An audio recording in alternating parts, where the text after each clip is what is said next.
They sparkle, they glitter, shimmer and shine. Diamonds are rich, regal, a surefire way to make you feel like a queen. Or at least, a princess. From rappers to robbers and romantics, diamonds inspire and arouse our emotions. When I saw this diamond, tears immediately. So what makes the mystique of this most mythical of gems?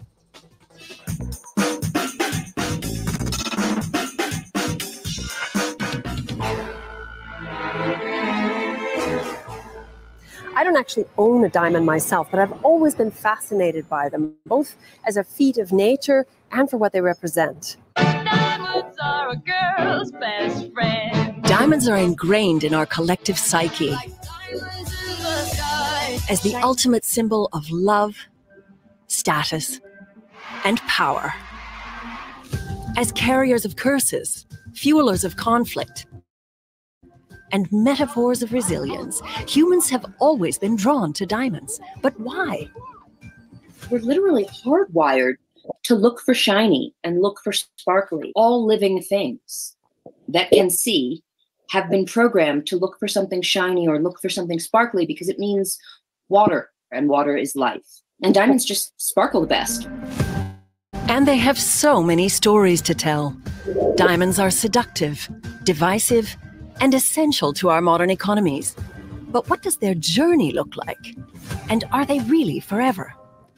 To find out, I head to the world's 5th largest producer of diamonds, South Africa, to one of its oldest and richest mines. The Cullinan Diamond Mine dates back to 1902. Today it's the flagship asset of the mining company Petra Diamonds. And to see firsthand where diamonds originate, they're allowing me into the mine. After countless safety and security checks, I'm suited up and ready to go hundreds of meters underground. My heart is pounding as we start our descent. It takes a full 7 minutes to reach the bottom of the mine shaft. By the time diamonds get to where we can mine them, they've come a long way. Formed mainly between 1 and over 3 billion years ago, more than 150 kilometers below the Earth's surface. There, intense heat and pressure caused carbon atoms to crystallize. Powerful eruptions later brought those crystals closer to Earth's surface, creating what's known as kimberlite pipes. But not all pipes are the same.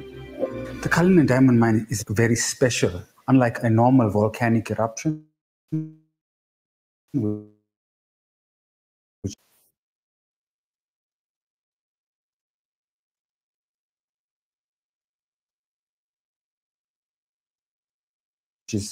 is generally a carrot shape. The deeper you go, the more narrow it gets. The Cullinan Diamond Mine consists of 3 different eruptions in the same spot. So as a result, the pipe is a lot thicker. The reason it's still producing after 120 years in operation. We've arrived underground, and if I expected it to be sparkling with diamonds, my first impressions of the block cave are wind, noise, dirt, and darkness.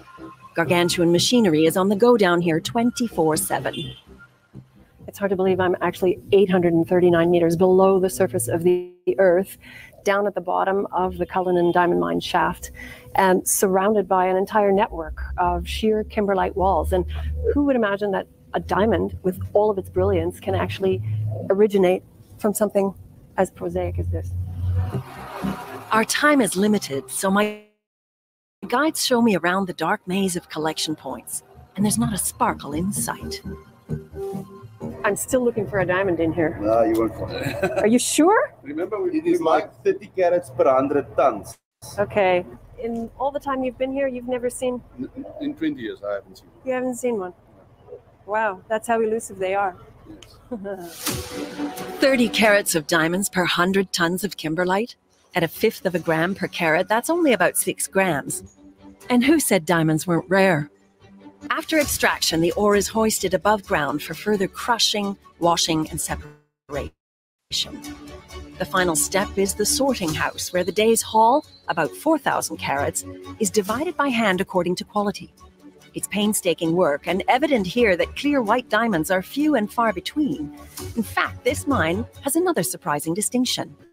Cullinan is the premier source of type 2 blue diamonds. One of the more exceptional stones we recovered in recent times was this 39 carat type 2A blue. It's sold for over $40 million US, and it's the highest dollar per carat we've received for a type 2 blue stone. A whopping price tag indeed.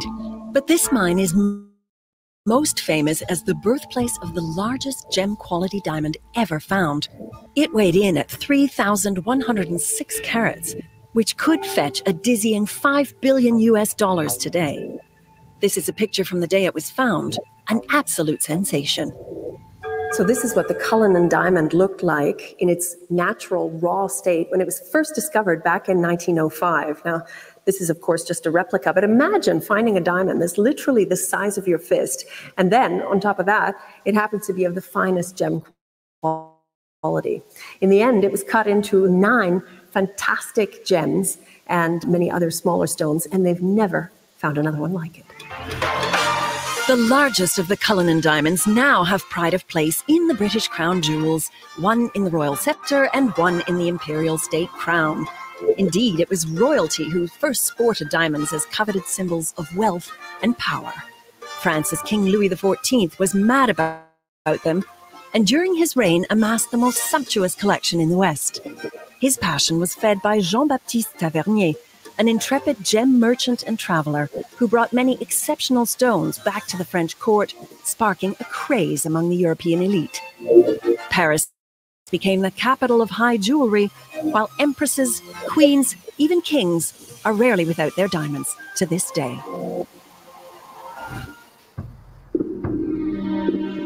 Already in the 1st century AD, Pliny the Elder wrote of diamonds as the hardest and most precious of all stones. But they were first discovered in India, where early descriptions date back to the 4th century BC. Prized for their brilliance and hardness, people thought they were created when lightning struck rock, and that they had magical properties. Diamonds are distinctive as the only gemstone to consist of one single element, carbon, the same material as coal or graphite. But a diamond's strongly bonded crystal structure makes it the hardest natural material on Earth. The word itself comes from the Greek adamas, which means indestructible. Indian royalty wore diamonds in their uncut form in jewelry, or as protective talismans in battle. By the early 14th century, diamonds were making their way to the major cities of Europe, sparking the first cutting industries in Venice and Bruges. But it was in this port that diamonds really took hold, becoming an integral part of the city's DNA. So I'm here in beautiful Antwerp, which is the world capital for diamonds. And one of the best places to learn about diamonds here is at the Diva Diamond Museum. So follow me. This museum explores the colorful history of the world's most precious materials, gold, silver, and diamonds, showcasing centuries of diamond craftsmanship and the dizzying fascination it has inspired. From the science of diamond cutting to our cultures of adornment, visitors can marvel at gemstones galore. Curator Catherine Regou guides me through the highlights of Antwerp's nearly 600-year heritage as the world's diamond capital, the result of a complex convergence of trading cultures that brought diamond experts and lasting wealth to Antwerp. When trade routes from India were compromised by conflict, Portuguese explorer Vasco da Gama pioneered the first sea route around Africa's Cape of Good Hope, giving Antwerp a direct line to the world's only diamond source. He found a new route to India over sea, and that was much safer and quicker. They went up once a year. They call it the India Run.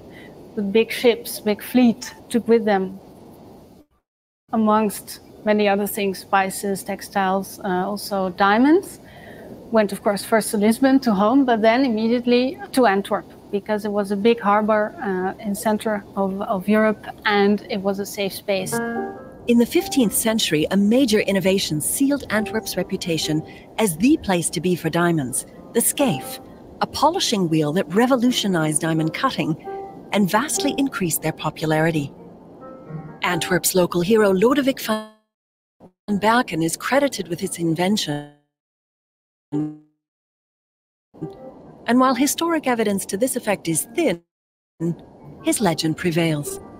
Van Berken was part of a community that was key to Antwerp's diamond success. At a time when many countries restricted where Jews could work, their diamond expertise flourished in Antwerp. Jews were not allowed to enter guilds, but one of the professions that they could do was diamond cutting, diamond trading. So that's what they did. And another thing is, diamonds are small and you can take them with you very easily. You can put it in your pocket. You can have a few millions in your pocket and you can go somewhere else. And Jews were, well, haunted for for centuries. And so that was a business they could take with them very easily and then start over somewhere else. The historic connection between diamonds and the Jewish people is still visible in Antwerp's diamond district, where over 1,700 companies, 4 diamond exchanges, and diamond professionals from all over the world coexist in a tiny area dubbed the Square Mile. More than 80% of the world's rough diamonds still pass through here, making it one of the most tightly guarded places in the world. Some 2,000 security cameras make sure millions worth of precious cargo can change hands quickly and safely. Insular and secretive, for decades, this microcosm in the center of Antwerp has fascinated the film industry. Diamonds are not just about money. It is in our blood. As the perfect backdrop for crime thrillers. Some even based on true events, like the famous Antwerp diamond heist that saw thieves make off with over $100 million worth of glittering loot that to this day has never been found. When supply in India began to dry up, artisanal miners discovered diamonds in Brazil. Then an oddly shiny pebble on a farm in South Africa sparked the world's first diamond rush. So I head to Africa's very first diamond mine, now in the city of Kimberley. From 1871 to 1914, some 50,000 miners toiled here under brutal conditions, digging 240 meters into the earth in search of the elusive stones. Later, the defunct mine became known as the Big Hole. Today, Kimberley's Big Hole is a major tourist attraction. It's the deepest man-made hole on the planet and a great reminder of how the global diamond industry began. And it began largely thanks to De Beers, a company that controlled the production of most of the world's diamonds for over a century, with a monopolist strategy that increased their value by making them artificially scarce. As one former chairman observed, psychology could do the rest. Square, cut, or pear shape, these rocks don't lose their shape. Indeed, no one did more to anchor diamonds in public consciousness than De Beers. After worldwide diamond sales slumped during the Depression of the 1930s, the company decided to whip up demand. Where better to do it than the United States, where post-war consumerism took off? The result was the most successful marketing slogan in history. A diamond is forever not only equated diamonds with romance and eternal love, it even told young men how much they should spend. How else could 2 months' salary last forever? And De Beers used popular culture to create a need for diamonds. A diamond. Diamonds. Diamond. A diamond is forever. The engagement ring was the anchor of what we were taught to believe and aspire to about diamonds. But they also did it by putting it in movies. They paid the studios for that. They paid them to put that jewelry in and to use the word diamond in movie titles, in book titles, in songs. It worked like a charm. If only 10% of American brides had diamond engagement rings in 1940, by 1990, that number skyrocketed to 80%. But what about those blue stones? Diamonds come in all colors of the rainbow, often due to trace impurities. The element boron makes a diamond blue, while nitrogen makes it yellow. Only 1 in 10,000 diamonds has what's known as a fancy color, making them extremely rare. Otherwise, the ideal diamond is colorless. The value of a diamond is largely decided by the 4 C's: the carat weight, how big it is, the color, the clarity, the cut of the diamond. Created in the 1940s, the 4 Cs are a universal method for assessing the quality of a diamond. In addition to color, clarity, carat weight, and cut, a GIA grading report certifies that a diamond is genuine. Certification came into focus in the 90s when the term blood diamonds emerged to describe diamonds used to finance brutal civil wars. Emblematic of the crisis were countries like Sierra Leone and Angola. An international outcry led to the establishment of a global certification scheme to regulate the rough diamond trade. But when Hollywood brought the crisis to the big screen in Blood Diamond, starring Jimon Hunsu and Leonardo DiCaprio, the idea of diamonds as perpetuators of violence and suffering struck a nerve. Today, only 5% of rough diamonds come from artisanal sources, but an industry built on the spoils of colonial exploitation had to do more to restore credibility. For diamond heavyweights like De Beers right down to smaller jewelry brands, ethical sourcing and provenance became the new directives. But no system is watertight. Today, Russia is the world's largest diamond exporter, and its war in Ukraine means Russian stones are, despite sanctions, the new conflict diamonds. Back to our 4 Cs, and it's the cut that brings out the magic, allowing a diamond to flaunt its fire. Diamond cutting evolved over the centuries from simple polishing to cutting of facets to better reflect the light. Today, laser technology makes cutting easier and more precise, but the fine polishing is still done by highly skilled artisans. Pauline Willemse is a master cutter and polisher at Royal Costa Diamonds in Amsterdam, where diamond cutting has a long tradition. She's been in the business for 36 years. You can compare a diamond, let's say, with wood. Wood has grains, so I have to study the grains of the rough diamonds, and you only see it when it is rough. Then I know how to get a facet on it. I really have to study this rough diamond, and then you put it on a disc, and the facet will be there. Only a diamond can cut a diamond, so Paulina coats her scaife in a mixture of oil and diamond dust. You can polish yourself. You're kidding, really? No, you put your hand on the holder, put it there, and then you will feel something. What a great sound. The disc is doing the job. Exactly. Paulina is doing her part to keep the sparkle on a dying profession. She's the creator of the tiniest polished brilliant in the world, a feat that earned her a spot in the Guinness Book of World Records. At just a fraction of a carat, I need a microscope to see it. It's yet another landmark for a company that made its mark by revamping a signature crown jewel. Queen Victoria at the time, in 1852, she had this Koh-i-Noor diamond, but it was very big, but not shiny and not sparkling enough. We sent 2 polishers from Royal Costa Diamonds to Buckingham Palace, and within 2.5 months, we repolished this diamond. And after that, she was really happy. She lost around 77 carats, so that's a lot. And I can tell you, this is the most important diamond in the world.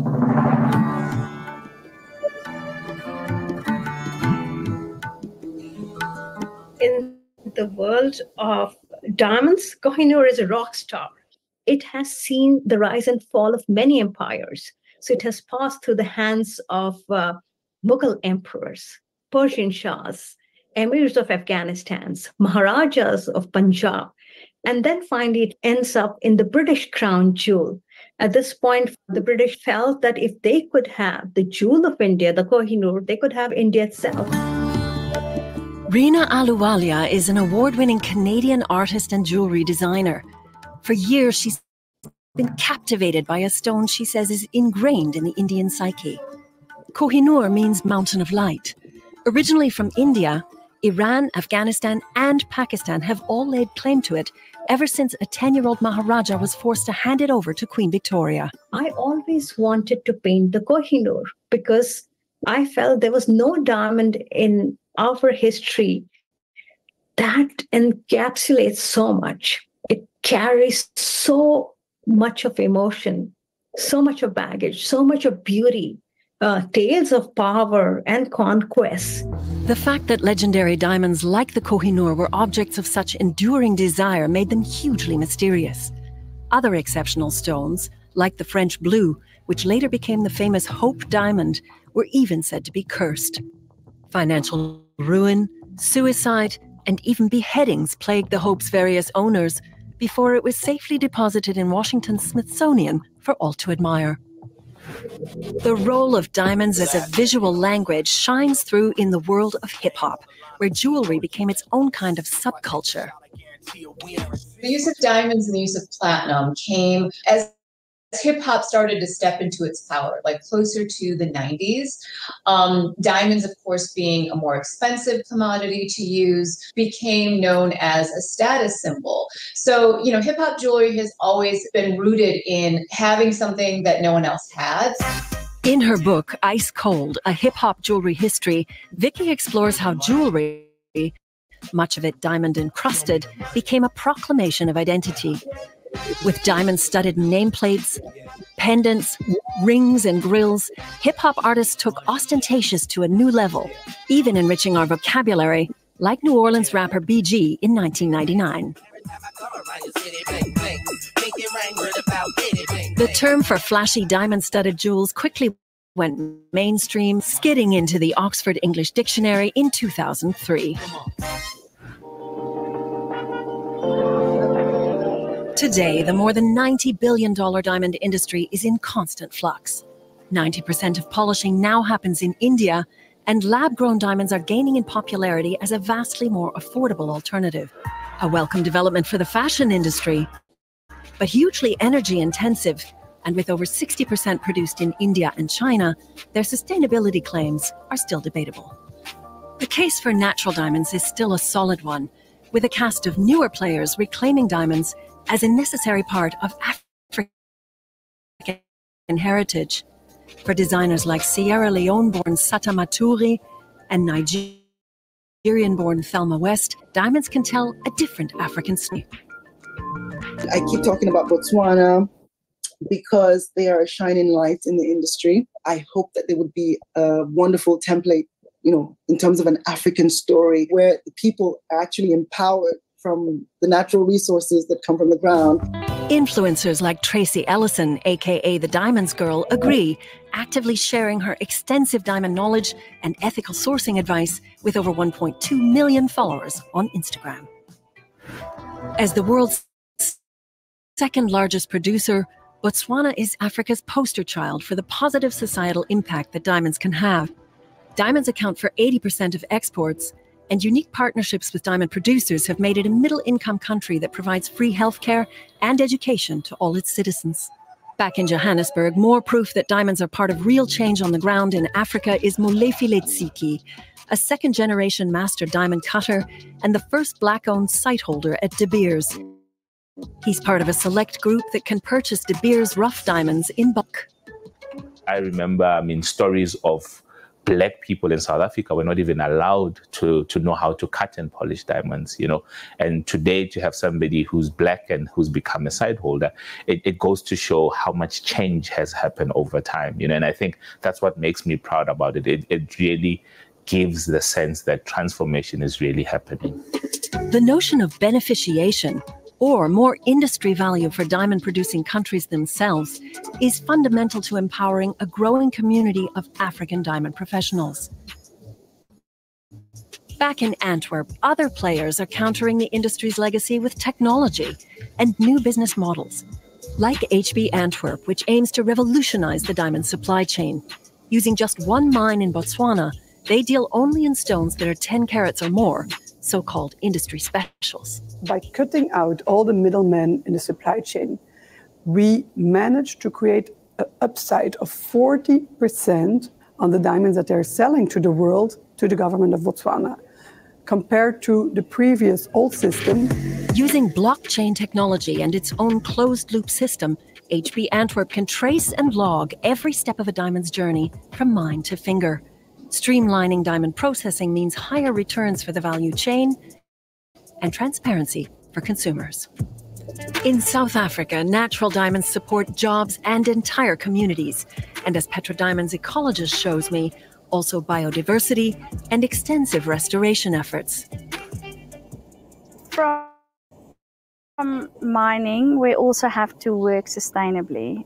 So what I'm doing is to look at the natural capital, look at your ecosystem functions, and look at ways to actually preserve those functions. Diamonds needs to show that it's not just taking but giving back as well.